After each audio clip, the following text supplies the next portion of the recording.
ঐতিহাসিক মুজিবনগর দিবস উপলক্ষে ধানমন্ডি ৩২ নম্বরে বঙ্গবন্ধুর প্রতিকৃতিতে শ্রদ্ধা জানিয়েছেন প্রধানমন্ত্রী শেখ হাসিনা।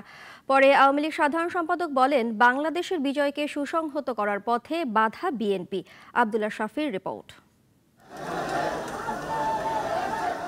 বাংলাদেশের স্বাধীনতা সংগ্রামকে সুসংগঠিতভাবে পরিচালনা করার লক্ষ্যে একটি সরকার গঠন করা হয়। ১৯৭১ সালের ১৭ এপ্রিল যার শপথ অনুষ্ঠান হয় মেহেরপুরের একটি আমবাগানে।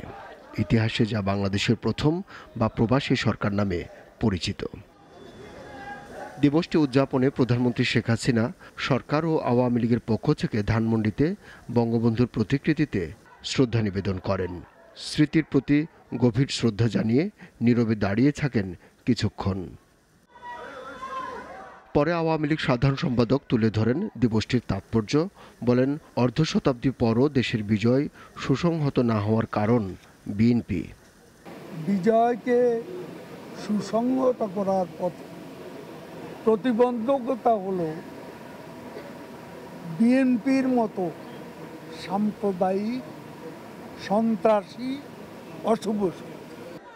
প্রধানমন্ত্রীর শ্রদ্ধা নিবেদনের পর আওয়ামী লীগের অঙ্গ সহযোগী ও ভ্রাতৃপ্রতিম সংগঠনের নেতাকর্মীরা বঙ্গবন্ধুর প্রতিকৃতিতে শ্রদ্ধা জানান।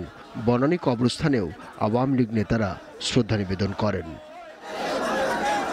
আব্দুল্লাহ শাফি, নাগরিক, ঢাকা। ওয়ালটন এসিতে ইনস্টলেশন একদম ফ্রি।